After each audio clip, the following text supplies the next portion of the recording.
So good morning.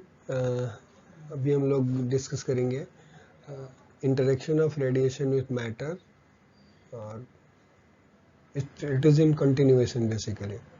For our convenience हमने अपना नाम दे दिया जैसे part 1, part 2, part 3 and so on, right. So हम आगे बढ़ते हैं, जहाँ से हमने एंड किया था पिछला लेक्चर वहीं से फिर स्टार्ट करेंगे। एक चीज ना, हम लोगों ने जब interaction of heavy charge particles के बारे में डिस्कस कर रहे थे तो एक चीज हमने छोड़ दिया था, रेंज स्ट्रगलिंग। हमने एनर्जी स्ट्रगलिंग की बात करी थी, लेकिन रेंज स्ट्रगलिंग की बात नहीं करी थी। तो उसको भी डिस्कस करेंगे अभी और फिर आगे के कंटिन्यूएशंस में चलेंगे। Charge particles are also subject to range straggling. It is defined as the fluctuation in path length for individual particles of the same energy. ये क्या है? एक मटेरियल है, राइट, जिससे होकर के अल्फा पार्टिकल जो है वो ट्रेवर्स करेगा, करेक्ट। और हमने इलस्ट्रेशन पर्पस के लिए हमने क्या किया, 3 अल्फा पार्टिकल यहाँ पे दिखाए हैं जिसकी एनर्जी जो है, तीनों की एनर्जी सेम है, like E is equal to 1 MeV, correct. जब ये मटेरियल से ट्रैवर्स करेगा तो ऐसा पॉसिबल हो सकता है कि ये वाला पार्टिकल जो है वो यहाँ तक पहुंचे और यहाँ पे आकर के अपने पूरी की पूरी एनर्जी दे दे, right. Then again it can also happen, दूसरा वाला जो है वो यहीं पे आकर रुक जाए। तीसरा वाला ऐसा भी हो सकता है कि वो इधर की तरफ आकर रुके, यहाँ पे आकर रुक जाए। आप समझ, ये ऐसा नहीं होगा कि सारे जो होंगे अल्फा पार्टिकल की सेम एनर्जी है वो आकर के इसी पर्टिकुलर पॉइंट पे जा करके वो अपनी एनर्जी देंगे या फाइनली एंड करेंगे अपनी हिस्ट्री। ऐसा जरूरी नहीं है कि same point same distance travel करेंगे। They will be like there will be a fluctuation, right? The fluctuation in the path length for individual particles of same energy, correct. उसका fluctuation होगा, कभी इधर की तरफ होगा, कभी हो सकता है कि ये इससे थोड़ा ज्यादा भी चला जाए, ऐसा भी हो सकता है। एक यहीं पे रुक जाए, एक कम हो। तो इस मीन एनर्जी जो देख रहे हैं, मेन पाथ लेंथ जो देख रहे हो, ये वाला पाथ लेंथ के आगे पीछे जो होगा वो फ्लक्चुएट करते रहेंगे, right. Clear?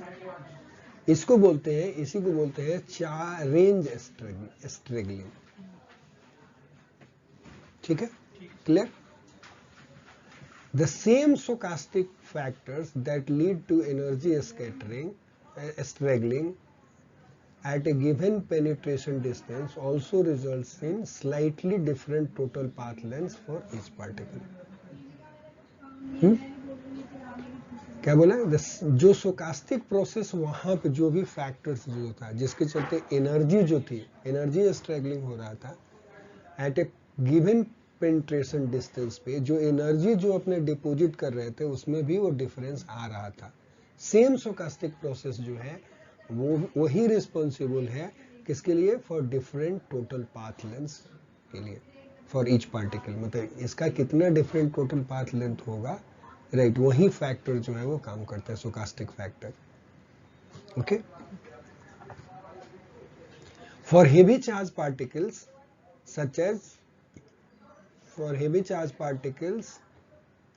such as protons or alphas, the struggling amount to a few percent of mean range. कितना का स्ट्रगलिंग होगा? तो जो मीन रेंज जो होगा अल्फा पार्टिकल का या प्रोटॉन का, जो हेवी चार्ज पार्टिकल है, उसके मीन रेंज का उसका कुछ percentage, few percentage, like may be like 1% या 2%, प्लस माइनस जो होगा वो एनर्जी का डिपोजिशन भी होगा, एनर्जी में भी वही होता है, और रेंज भी जो होगा वो मीन एनर्जी के रेंज के 1 to 2%, उसका पाथ लेंथ जो होगा उसी के बीच में ये वेरिएशंस होता है, फ्लक्चुएशंस होता है, ठीक है, few percent of the mean range. The degree of struggling is evident is evidenced by the sharpness of the cutoff at the end of the average transmission curve, which is plotted in figure 2.2.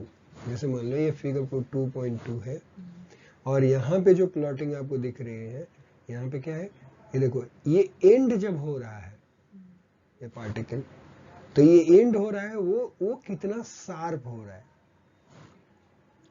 वो sharpness से उसका पता चलेगा, right.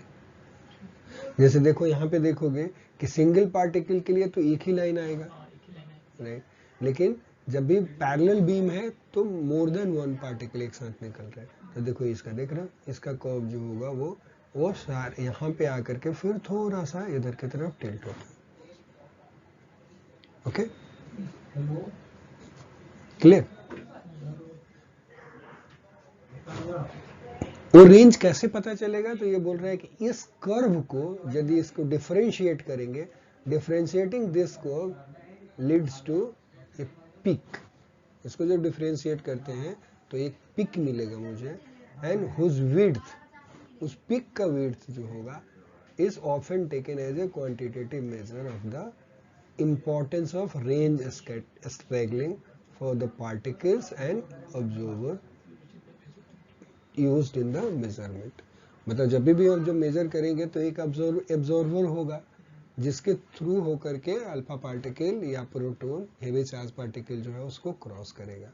तो उस case में उस observer thickness के लिए रेंज स्ट्रैगलिंग का क्या वैल्यूज होगा, मतलब कहाँ कितने से कितने के बीच में वो फ्लक्चुएट करेगा, वो चीज जो होगा वो हमें कैसे पता चलेगा। ये जो कर्व जो बन रहा है, अरे हाँ, डिफरेंशिएट करेंगे तो हमें एक पिक मिलेगा, और वो पिक जो होगा वो उसका वेट डिसाइड करेगा कि कितना जो होगा उसका स्ट्रैगलिंग का रेंज होगा। ठीक है, तो ये एनर्जी स्ट्रैगलिंग हम कर चुके थे, ये था उससे रिलेटेड रेंज स्ट्रैगलिंग फॉर, क्या बोलोगे इसको, फॉर या हेवी चार्ज पार्टिकल के लिए। ठीक है, अब आगे हम कंटिन्यू कर रहे हैं। सो अभी हम इलेक्ट्रॉन रेंज की बात कर रहे थे, electron range on transmission curve से रिलेटेड।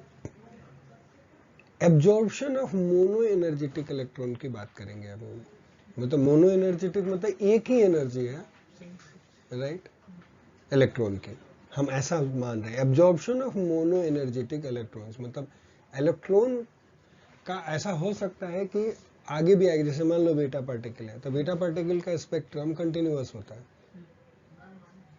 करेक्ट। एक्सरे का स्पेक्ट्रम कंटिन्यूअस होता है, हम एक्सरे की बात नहीं कर रहे हैं, लेकिन बीटा पार्टिकल का स्पेक्ट्रम जो होता है वो कंटिन्यूअस होता है। बीटा पार्टिकल भी नेगेटिव चार्ज पार्टिकल है, वो भी इलेक्ट्रॉन की तरफ वेक करता है, राइट। तो हम जो भी यहाँ पे बात कर रहे हैं वो किसकी बात कर रहे हैं, absorption of mono energetic electron. उस इलेक्ट्रॉन की एनर्जी फिक्स्ड है, एक ही एनर्जी है, वो वेरी नहीं करे, कंटिन्यूअस नहीं है, करेक्ट, पहली चीज। तो क्या होगा उस केस में, हमने क्या किया, यहाँ पे सोर्स रखा और इस सोर्स से जो एनर्जी निकल रही है, ठीक है, जो इस सोर्स से एनर्जी निकल रही है उसको एक particular material of thickness T से होकर के हम लोग पास कर रहा था, मतलब इट इज अलाउड। नाउ यहाँ पे हमने बिल्कुल इसी के लाइन पे क्या कर रहा है, एक डिटेक्टर रखा हुआ है, और इस डिटेक्टर में आकर के क्या होगा, जो भी इलेक्ट्रॉन, राइट, जो भी एनर्जी जो इलेक्ट्रॉन की जो एनर्जी होगी या जो इलेक्ट्रॉन क्रॉस कर जाएंगे यहाँ पे आके डिटेक्ट होंगे, तो उससे हमें पता चल जाएगा कि कितने जो थे इनिशियली, हम कितने इमिट हो रहे थे यहाँ से, राइट, और कितने डिटेक्ट हुए, उससे हमें पता चल जाएगा कितने इसमें एब्जॉर्ब हुए। या बेसिकली हमें ट्रांसमिशन का ही कर्व खींचना है तो हम कर्व खींच पाएंगे, करेक्ट। तो इस एक्सिस पे देखोगे तो ये थिकनेस ऑफ मटेरियल दिया हुआ है, और इधर देखो तो क्या है, I डिवाइडेड बाई I0 है। I0 जो है वो इनिशियल जो नंबर ऑफ इलेक्ट्रॉन्स जो हैं वो है, उनकी इनिशियल नंबर ऑफ इलेक्ट्रॉन्स है, और I जो है जो आ रहा है अब जो यहाँ पे डिटेक्ट हुआ, तो I0 हर एक मेजरमेंट वैल्यू के लिए फिक्स्ड रहेगा, करेक्ट, और I का वैल्यू चेंज होगा, राइट। तो देखो इस कर्व को देखो जरा ध्यान से, यदि मान लो कि थिकनेस जो है अप्रोक्सीमेटली 0 है, राइट, तो क्या होगा, I का वैल्यू जितना ज्यादा होगा, देखो I0 तो फिक्स्ड हो गया, राइट, तो इस केस में I इस पर्टिकुलर पॉइंट पे I का वैल्यू सबसे ज्यादा है, इसका मतलब मैक्सिमम नंबर ऑफ इलेक्ट्रॉन जो है वो डिटेक्ट हुए हैं। इसका मतलब क्या हुआ कि ये थिकनेस जो है उसको एब्जॉर्ब करने के लिए सूटेबल नहीं है, करेक्ट ना, मतलब कुछ भी ऐसे थे जो नहीं रुके। फिर थोड़ा सा हमने थिकनेस बढ़ाया तो कर्व जो है वो नीचे की तरफ जा रहा है, इसका मतलब कि नंबर ऑफ आईज जो है वो घट रहे हैं और इस टाइप का कर्व बन रहा है। फाइन, नेचर समझ में आ गया। Okay, now for small values of absorber thickness, बता small values of T,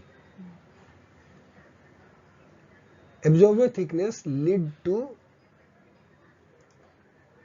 this leads to loss of some electrons from the detected beam। देखो यहां पे यदि आप ध्यान से देखोगे इस चीज को कि जैसे थोड़ा सा थिकनेस बढ़ाया, राइट, तो ये सीधे कर्व जो है वो डाउन चला गया, लेकिन अल्फा के केस में नहीं हुआ था। अल्फा के केस में क्या था कि हम थिकनेस बढ़ा रहे थे लेकिन रुक नहीं रहे थे, वो I डिवाइडेड बाई I0 का वैल्यू बिल्कुल फेयरली कांस्टेंट था। लेकिन इसके केस में जैसे थोड़ा बढ़ाया तो ये डिप जाने लगा, I का वैल्यू गिरने लगा, यहाँ एक पर्टिकुलर डिस्टेंस के बाद जाके गिरना शुरू हुआ था, यहाँ पे कंटिन्यूअसली वो गिरते ही जा रहा है, जैसे जैसे थिकनेस बढ़ाते जा रहा है वो गिरते जा रहा है। फाइन, ये डिफरेंस है अल्फा और इलेक्ट्रॉन के बीच में, चाहे इससे कंपेयर कर लो, इससे कंपेयर करो या इससे कंपेयर कर लो, बोथ आर सेम। सिर्फ बुक का डिफरेंस है, ये किसी दूसरे बुक से लिया हुआ, ये सोरेनसन की बुक का ग्राफ है, दैट्स व्हाट, ओके, जो आप लोग पढ़ते हो बुक, राइट। तो ये लिख रहा है even small values of absorber thickness lead to the loss of some electron from the detected beam. क्यों?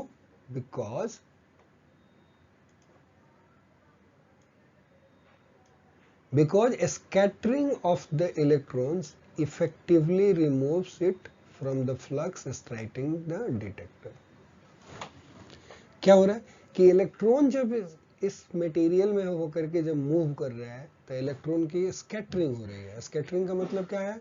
स्कैटरिंग का मतलब डेफिनेशन यही है कि उसका एक प्राइमरी डायरेक्शन था, इनिशियली जिस डायरेक्शन में जा रहा था, जब वो मटेरियल से होकर के टकराता है या किसी ऑर्बिटल इलेक्ट्रॉन से कोलाइड करता है तो वो अपना पाथ चेंज कर देता है। पाथ में सिर्फ चेंज होना चाहिए, उसका डायरेक्शन चेंज हो जाना चाहिए। तो यदि डायरेक्शन चेंज हो गया तो हम बोलेंगे कि उसको स्कैटरिंग है। सो स्कैटरिंग को हमने कैसे डिफाइन किया था?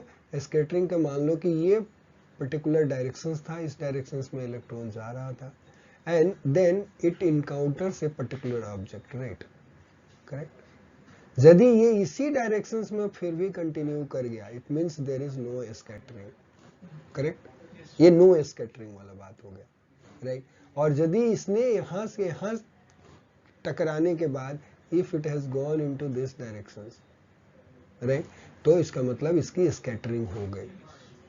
तो ये जो है ये स्कैटर्ड फोटोन है, एससी से लिख देते हैं, करेक्ट, और ये जो है नो एससी, करेक्ट, यहाँ पे कोई स्कैटरिंग नहीं हुई, ये डिफरेंस है, करेक्ट, ठीक है। यहाँ पे इसकी नहीं हो, तो चूंकि स्कैटरिंग हो रही है तो इस टाइप का जब सिचुएशंस आएगा तो देखो यहाँ पे आप ध्यान से देखोगे तो सपोज इस मटेरियल से जा रहा था, यदि वो स्ट्रेट जाएगा मतलब डिटेक्टर में डिटेक्ट होएगा, लेकिन यदि इस मटेरियल में आने के बाद उसका पाथ जो था वो चेंज हो गया, अब क्या होगा कि ये तो डिटेक्ट हुआ ही नहीं, either it can go into that directions और मे बी लाइक हो सकता है कि इस डायरेक्शंस में चला जाए। तो इस केस में भी वो डिटेक्टर वॉल्यूम में नहीं जाएगा, तो इसलिए वो डिटेक्ट नहीं होएगा। करेक्ट। तो यही लाइन लिखा है, देखो डिटेक्शन बीम क्यों होगा, due to for even small values of absorber thickness lead to the loss of some electrons from the detected beam because scattering of the electrons effectively removes it from the flux striking the detector। जो detector को strike कर रहे थे जो photon, उससे वो remove हो जाता है स्कैटरिंग के चलते। स्कैटरिंग के चलते उसने दूसरा डायरेक्शन पकड़ लिया तो डिटेक्शन हुआ नहीं। इसलिए ये क्या होगा, वो धीरे धीरे जैसे थोड़ा भी थिकनेस लगा रहे हो यहाँ पे, तो वो क्या हो रहा है, वो डिप चलते जा रहा है। Okay, clear. और ये स्कैटरिंग जो हो रही है, इसके जो मास हैवी नहीं है, लाइट पार्टिकल है, इसलिए के चलते ज्यादा हो रही है।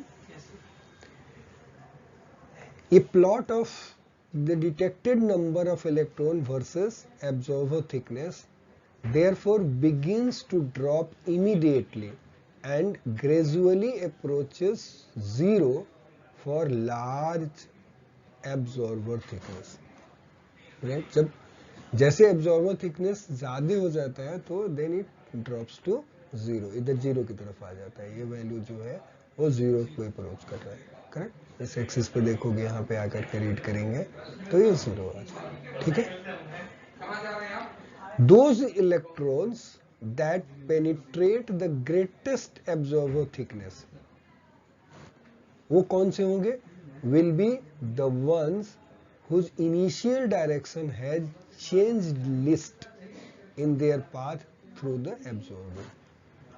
मतलब वो फोटोन होंगे, वो इलेक्ट्रॉन होंगे जो कितना that penetrated the greatest absorber thickness, सबसे ज्यादा किसने पेनिट्रेट किया, तो वो पेनिट्रेट करेंगे जो इनिशियल डायरेक्शन जो था, ये जो देख रहे हो यहाँ पे, ये इनिशियल डायरेक्शन था। तो ये डेविएशन जो दिखाया हमने यहाँ पे, ये जो लिस्ट जिसका डेविएशन होगा वही सबसे ज्यादा डिस्टेंस पेनिट्रेट करेगा। यदि ज्यादा डेविएशन है तो वो ज्यादा डिस्टेंस पेनिट्रेट नहीं करेगा उसमें, वो वहीं से हो सकता है कि बाहर निकल जाए उसमें, यहाँ पे यहीं पे स्ट्राइक करके यहीं से बाहर निकल जाए। लेकिन जो बिल्कुल स्ट्रेट जाएगा वो तो मैक्सिमम होगा, लेकिन ऐसा तो होना नहीं है इलेक्ट्रॉन के केस में, उसका डिफ्लेक्शन होना ही है, थोड़ी बहुत है, इसका टॉर्चरस पाथ होता है इसका। राइट। तो टॉर्चरस पाथ होगा, स्ट्रेट लाइन तो है नहीं। तो इसीलिए ये वाला क्वेश्चन है कि those electrons that penetrates the greatest absorber distance will be the one whose initial direction has changed least, सबसे कम चेंज हुआ in their path through the absorber. ठीक है, चले आगे।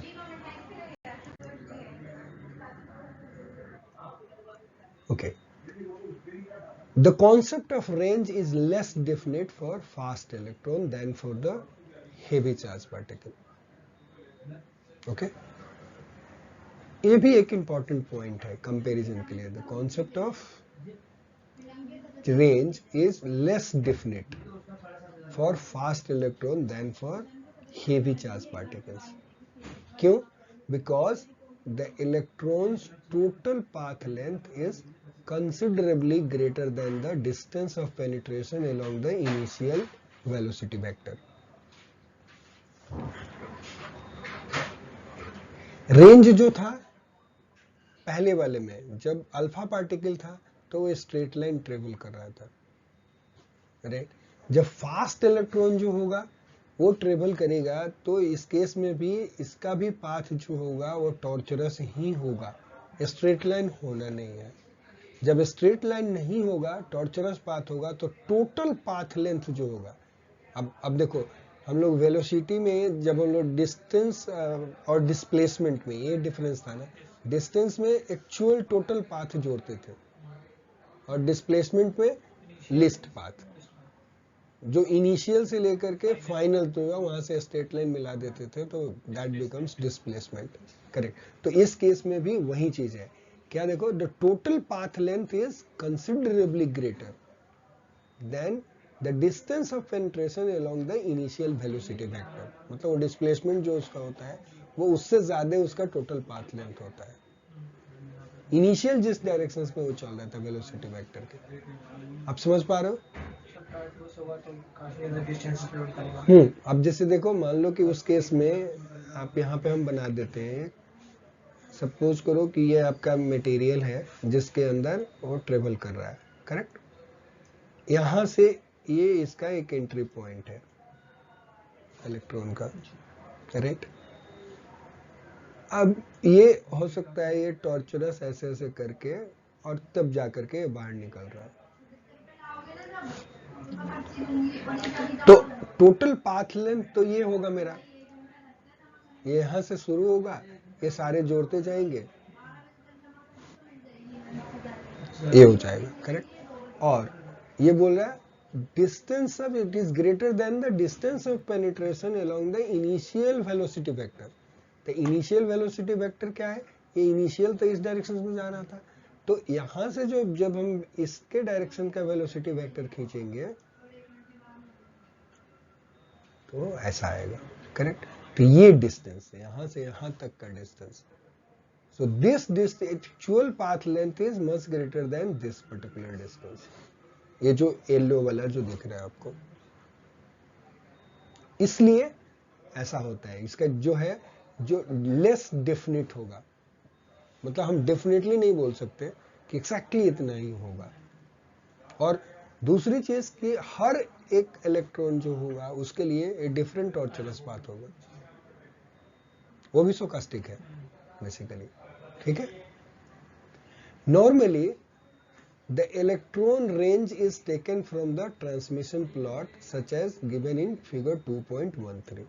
ये कहां से लेते हैं, नॉर्मली हम लोग कि जो डिस्टेंस ऑफ रेंज की बात जब करते हैं तो इलेक्ट्रॉन का रेंज जब डिसाइड करते हैं तो उसके लिए हम ट्रांसमिशन एक्सपेरिमेंट्स करते हैं कि जो इलेक्ट्रॉन की एनर्जी होगी, राइट, एक फिक्स्ड एनर्जी होगी, उसको एक पर्टिकुलर मटेरियल से होकर गुजारेंगे और तब जाकर के जो भी हमारे पास आउटपुट जो होगा, इसके बीच I divided by I0 versus T का ग्राफ, थिकनेस का ग्राफ खींचेंगे और इस ग्राफ से जाकर के हम रेंज जो एक्स्ट्रापोलेटेड रेंज जो है वो ये निकालते हैं। इस केस में एक्स्ट्रापोलेटेड रेंज ही इसका रेंज होगा जो मेंशन होता है इलेक्ट्रॉन के केस में, ठीक है। By extrapolation of the linear portion of the curve to 0 represents the absorber thickness required to ensure almost no electrons can penetrate the entire distance, entire thickness। अब देखो ये सारी चीज पढ़ने का क्या पर्पस है, सील्डिंग मटेरियल्स, इन चीजों को मुझे कैसे सील्ड करना है, और ये कॉन्सेप्ट बिल्कुल क्लियर होना चाहिए। जब आपको ये बात की समझ होगी कि टोटल पाथ लेंथ, बाकी चीजें कैसे उसका मेजरमेंट करते हैं, उसमें क्या फ्लॉज हैं, उसकी अच्छे से अंडरस्टैंडिंग है, then you will be able to understand कि मुझे कौन सा मटेरियल, बाकी चीजें क्या क्या लेनी है सील्डिंग के लिए, कितना थिकनेस चाहिए, क्यों इतना चाहिए, ओके। फॉर इक्विवेलेंट एनर्जी, मतलब दोनों की एनर्जी जो है यदि सेम हो, अल्फा की एक हेवी चार्ज पार्टिकल हो और इलेक्ट्रॉन के, दोनों को सेम एनर्जी का यदि लेते हो तो स्पेसिफिक एनर्जी लॉस, या इसको रेट ऑफ एनर्जी लॉस भी बोलते हैं, rate of electron is much lower than the heavy charge particle. Electron की जो रेट ऑफ एनर्जी लॉस जो है, the specific energy loss for electron is much lower than that of the heavy charge particle. तो उस case में so there path length in a typical absorber is 100 times greater। इसलिए path length जो है, electron का path length जो होता है वो 100 टाइम्स ग्रेटर होता है अल्फा पार्टिकल के या हेवी चार्ज पार्टिकल्स के, ओके। एक क्रूड, मतलब ये वेरी क्रूड रिप्रेजेंटेशन जो है वो क्या है, as a very crude estimate, electrons जो है, electron range tends to be about 2 mm per mega electron volt in low density material। Low density material में कितना, 2 mm per mega electron volt। Okay, मतलब 1 मेगा इलेक्ट्रॉन वोल्ट यदि energy है तो रफली जो होगा 2 mm लो डेंसिटी का मटेरियल चाहिए हमें फास्ट इलेक्ट्रॉन को स्टॉप करने के लिए। यदि वही मान लो इससे यदि मान लो कि 10 MeV का फोटोन होगा तो कितना चाहिए, 20 mm चाहिए, रफ एक आइडिया, करेक्ट। और अबाउट 1 mm पर MeV in a material of moderate density, यदि डेंसिटी अच्छी है, राइट, मॉडरेट है, तो 1 mm चाहिए 1 MeV के लिए। तो आपको पता होगा कि पहले 10 MeV का है या 20 MeV या 30 MeV या 100 MeV के मुझे फास्ट इलेक्ट्रॉन को स्टॉप करना है, तो आप उसी से जो है 1 mm का यदि आप मॉडरेट डेंसिटी पे आ रहा है यदि, तो मॉडरेट डेंसिटी का मटेरियल लोगे तो 100 mm के लिए 100 MeV का है तो 100 mm चाहिए आपको थिकनेस अब तो मटेरियल, ठीक है, करेक्ट। चलो, okay. Says the tabular data are given in reference 23 and 24 for the stopping power and range of electrons and positrons in elements and compounds covering a large region of energy। ये दो reference है, यदि जिसको देखना है तो अपना देख सकता है, इसमें ये डेटा अवेलेबल है। क्या है, stopping power, range of electron या पोजिट्रॉन का रेंज क्या है अलग अलग एलिमेंट्स और कंपाउंड्स में, और उनकी एनर्जी भी, लार्ज एनर्जी रेंज भी कवर किया उन्होंने कि इतनी एनर्जी का होगा तो कितना, मतलब पोजिट्रॉन जो होगा इतने से इतने एनर्जी के बीच, या इस एनर्जी का होगा तो इतना रेंज होगा, ये अलग एनर्जी यदि बढ़ गई तो ये रेंज होगा, like this, right. To a fair degree of approximation. अब क्या है कि हम पूरे बुक को एक समराइज करने की कोशिश कर रहे हैं, रफली एक कुछ ऐसा रूल निकालने की कोशिश कर रहे हैं। To a fair degree of approximation है the product of the range, जो भी रेंज का वैल्यू है वो product of the range times the density of the absorber.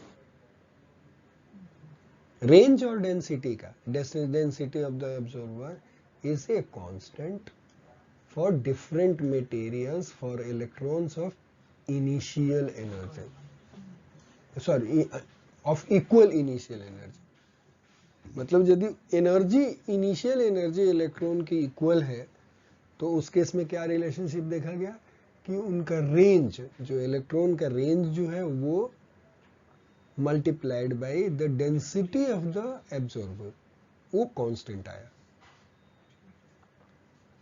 Okay, ठीक है जी, okay. Plots of electrons in two common detected materials is given in figure 2.14। देखो ये हमारे काम की चीज है। यदि यहाँ पे क्या दिखाया है इसने कि इस एक्सिस पे देखोगे तो इलेक्ट्रॉन की एनर्जी दी हुई है एमईबी में, राइट, और यहाँ पे क्या दिया, रेंज दिया है, रेंज इनटू डेंसिटी।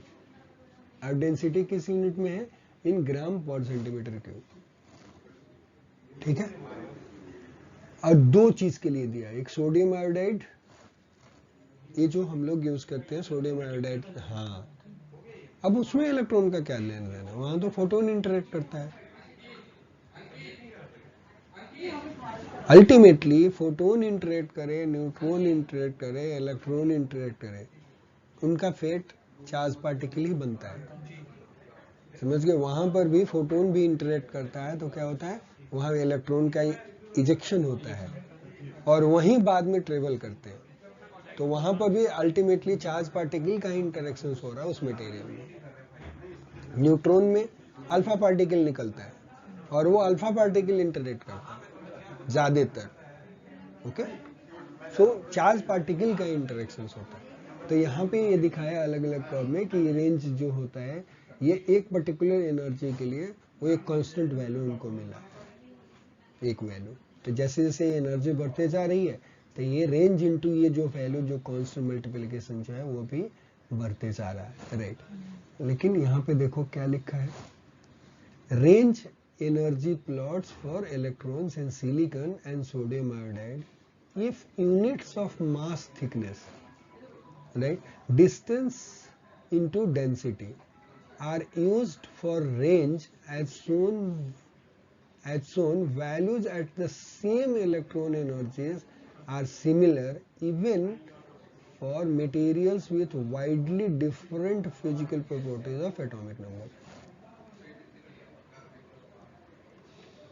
ये दो चीज बता रहे, देखो सिलिकॉन है और सोडियम आयोडाइड मटेरियल है, ये दोनों की डेंसिटी में काफी डिफरेंस है, लेकिन ये जो मल्टीप्लिकेशन फैक्टर जो मिला आपको रेंज इनटू डेंसिटी वाला, वो रफली सेम ही है, तो कोई बहुत ज्यादा का डिफरेंस नहीं आ रहा है इनके वैल्यूज में.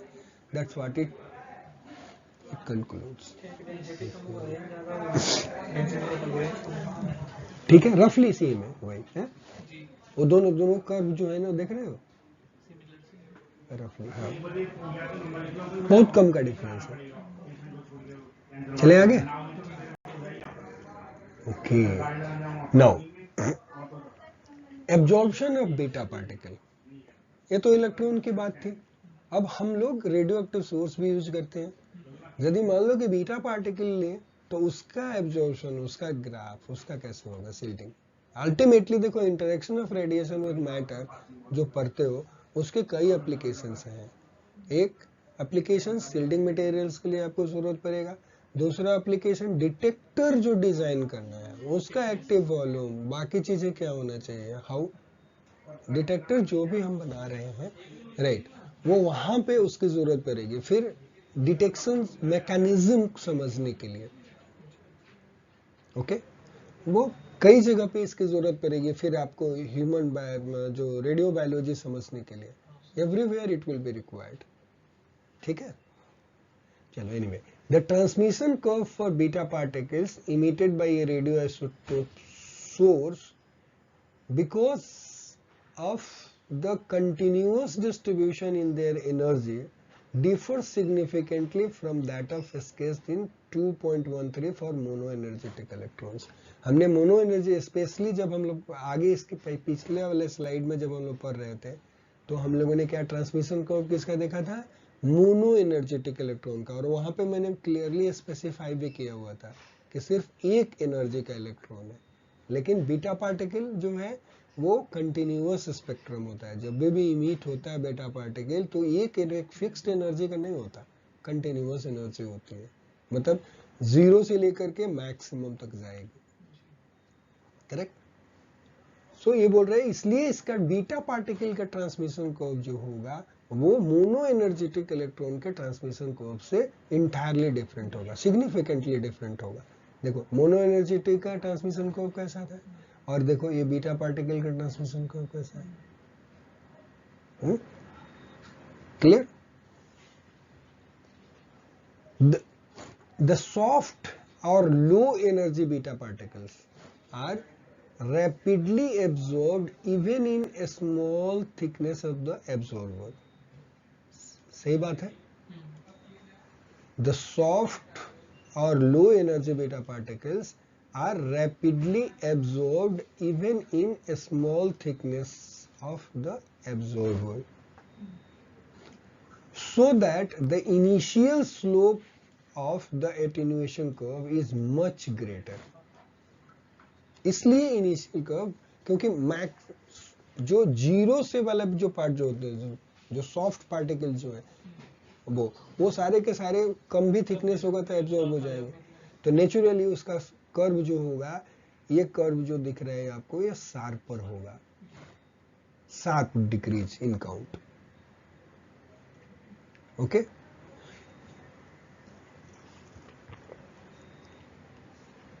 For the majority of beta spectra, the curve happens to have a near exponential shape. ठीक है, कैसा कर्व होता है, for majority of beta spectra, the curve happens to have a near exponential shape and is therefore nearly linear on semi-log plot type shown in this. ये जो graph जो दिखाया है यहाँ पे, ये क्या है, सेमी लॉग ग्राफ पेपर पे है। तो ये बोल रहा है इन रियल नेचर यदि लीनियर में देखोगे तो ये कर्व जो होता है वो क्या होता है, एक्सपोनेंशियल होता है। एक्सपोनेंशियल क्यों होएगा?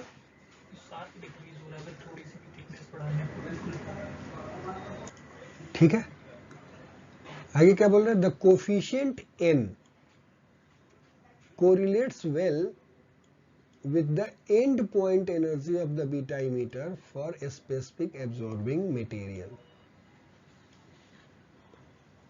ये देखो यहाँ पे ये रिलेशनशिप जो है चूंकि एक्सपोनेंशियल है तो हम लोग एक्सपोनेंशियल रिलेशनशिप यूज करते हैं। जैसे वहां पे हम लोग रेडियो एक्टिविटी के लिए यूज करते थे n is equal to n0 e to the power minus lambda t use करते थे। यहाँ पे I divided by I0 is equal to e to the power minus n into T.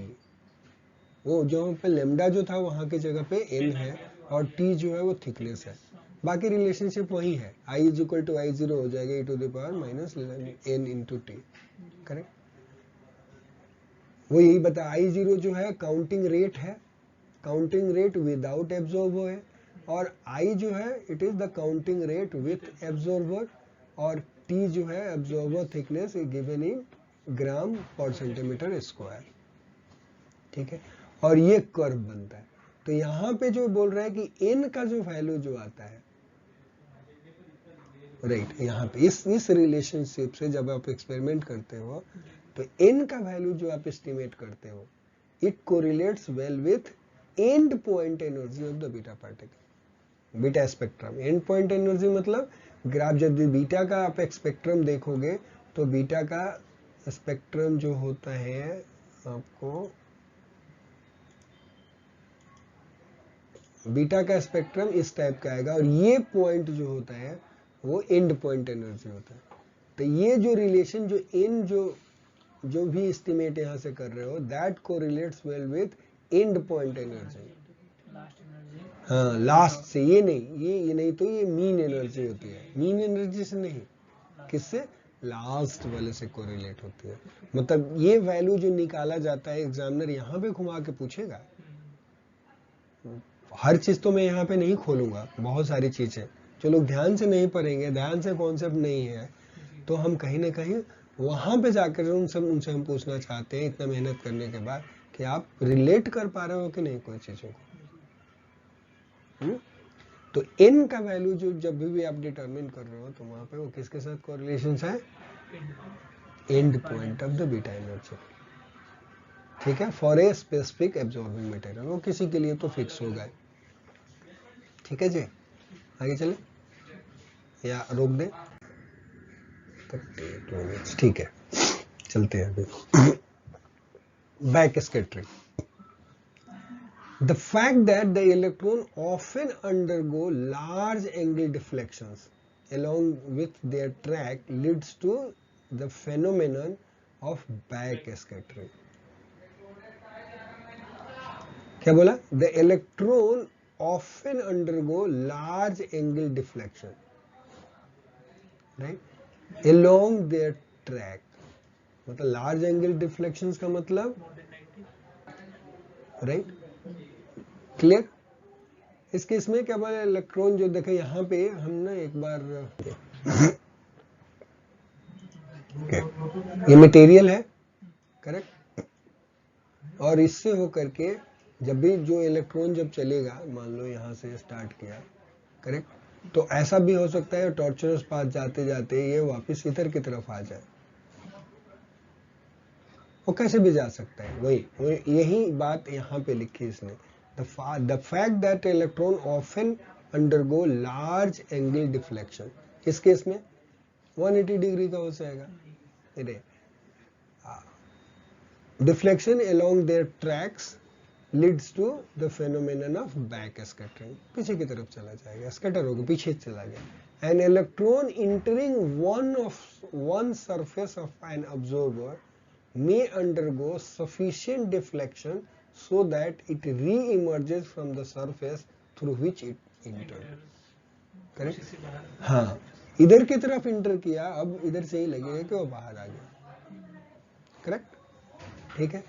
These back scattered electrons do not deposit all their energy in the absorbing medium and therefore can have a significant effect on the response of the detectors designed to measure the energy of externally incident electrons. उस case में क्या होगा कि जब ये back scatter electron जो है वो अपनी एनर्जी जो है वो बहुत कम ही एनर्जी डिपॉजिट करते हैं, they do not deposit all their energy, correct, and therefore can have a significant effect on the response of the detector. मतलब क्योंकि भाई रिस्पॉन्स ऑफ द डिटेक्टर, क्योंकि डिटेक्टर जो डिजाइन किया किसके लिए, to measure energy of externally incident electron, बाहर से इलेक्ट्रॉन जो इंसिडेंट कर रहे हैं उस डिटेक्टर पे, उस डिटेक्टर का एनर्जी मेजर करने के लिए बनाया है। और वो जब बैक स्कैटर हो जाएंगे तो वैसे भी वो एनर्जी तो डिपॉजिट किए नहीं, तो उसका रिस्पॉन्स ऐसे ही गिर जाएगा, correct. So back scattering will have this effect, efficiency कम हो जाएगी, right. Electrons that back scatter in the detector, that is entrance window or dead layer, will escape the detection entirely. और नेचुरली जब escape ही कर जाएंगे तो उनका detection का कोई मतलब ही नहीं है, ठीक है जी। Now positron, right, the Coulomb force that constitutes the major mechanism of energy loss for both electrons and heavy charged particles are present for either positive or negative charge on the particles. मतलब वो charge particle interactions में जो है, जो भी हम लोग electron और हेवी चार्ज पार्टिकल का जो मैकेनिज्म हमने डिस्कस किया, वो कैसे इंटरेक्ट करता है, कुलम्बिक फोर्स से। तो वही कुलम्बिक फोर्स पॉजिटिव चार्ज पार्टिकल हो या नेगेटिव चार्ज पार्टिकल हो, दोनों के लिए भी होल्ड करता है, ठीक है। Whether the interaction involves a repulsive or attractive force between the incident particle and orbital electron, the impulse and energy transfer for particles of equal mass are about the same. ये important point है, वो याद रखना। Whether the interaction involves a repulsive or attractive force.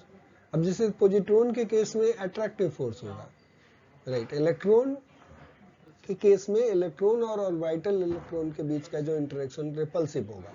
Positron के case में positron और orbital electron का बीच का इंटरेक्शन जो है वो अट्रैक्टिव फोर्स है, right, between the incident particle and orbital electron क्या होगा, the impulse and energy transfer, ये दोनों का वैल्यू जो होगा, जो इंपल्स जो होगा, वो जो इंपल्स महसूस करेगा, जो उसको जो फोर्स जो लगेगा, इंपल्स जो आएगा वो, and energy transfer for particle of equal मास, उन पार्टिकल को जो एनर्जी ट्रांसफर कर रहा है, दो उस पार्टिकल का मास इक्वल है, तो it will be about same, energy transfer और इंपल्स जो होगा वो सेम ही होगा। ये मैटर नहीं करता कि रिपल्सिव है तो किसी में कम हो जाएगा या अट्रैक्टिव है तो ज्यादा हो जाएगा, ऐसा कुछ नहीं है, वो दोनों में सेम होगा, अट्रैक्टिव हो या रिपल्सिव हो।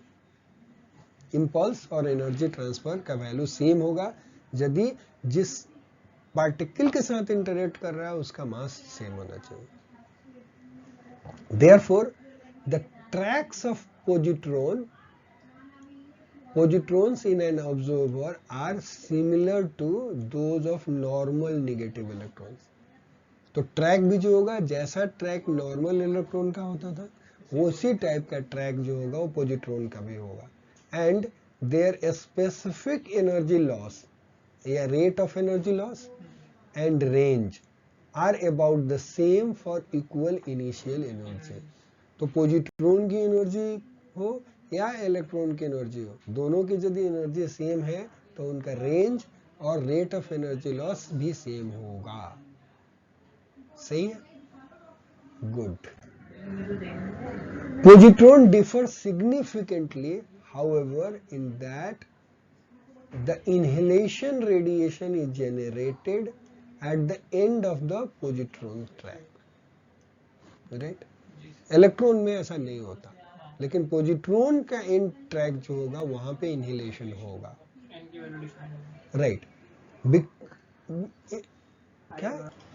सो इट सेज बिकॉज ये एंड होएगा तो because this 0.511 MeV photons are very penetrating compared with the range of the positron, they can lead to deposition of energy far from the original positron track. तो ये क्या होगा कि जब ये अपना जैसे पोजिट्रॉन जो है वो क्या होगा, उसके पास वेलोसिटी थी, जिस वेलोसिटी के साथ वो मूव कर रहा था मटेरियल में, अब जैसे उसकी वेलोसिटी जीरो होगी, वो वहां पे अपनी एनर्जी जो होगी वो इलेक्ट्रॉन के साथ जब मिलेगा तो इलेक्ट्रॉन का मास और पोजिट्रॉन का मास वो कन्वर्ट होगा 0.511 MeV फोटोन्स में या 511 keV फोटोन्स में, जो दो जो होंगे वो निकलेंगे अपोजिट डायरेक्शंस में। अब ये बोल रहे हैं ये जो 511 keV के एनर्जी वाले जो थे वो कहीं दूसरी जगह पे जा करके, इनहेलेशन यहाँ हुआ लेकिन कहीं दूसरी जगह पे वो अपनी एनर्जी जो है जाके डिपोजिट करेंगे। That's what it means to from the original positron track पे। इसको इसमें देख सकते हैं कि व्हाट एक ऐसा करके बनाया जा सकता है। लेट्स से फॉर एग्जांपल इसका मतलब ये है, सपोज करो कि एक पोजिट्रॉन ट्रेवल कर रहा था, करेक्ट, और यहाँ पे इस पॉइंट पे आकर के उसका इनहेलेशन हो रहा है। अब जब इनहेलेशन पॉइंट इसका ये बनेगा, राइट, अब यहाँ से दो फोटोन निकलेंगे, एक जो होगा वो इस डायरेक्शन में जाएगा और दूसरा जो होगा वो अपोजिट डायरेक्शन में जाएगा, करेक्ट। तो ये एनर्जी, ये पोजिट्रॉन का ट्रैक है, लेकिन ये एनर्जी कहीं इधर की तरफ अपना डिपोजिट करेंगे फोटोन्स, या कहीं इधर की तरफ डिपोजिट करेंगे। सो दैट एनर्जी जो होगी, जो डिपोजिशन जो होगा, it will be away from the your positron track. That's what it says. This is far from the original positron track. ठीक है? Right. Now we will stop it here. अब आगे से जो होगा हम लोग करेंगे इंटरेक्शन ऑफ गामा रेडिएशंस, कि गामा फोटोन्स जो है वो कैसे इंटरेक्ट करते हैं, उसको हम लोग नेक्स्ट क्लास में डिस्कस करेंगे। So will be stopping it here. Okay, thank you.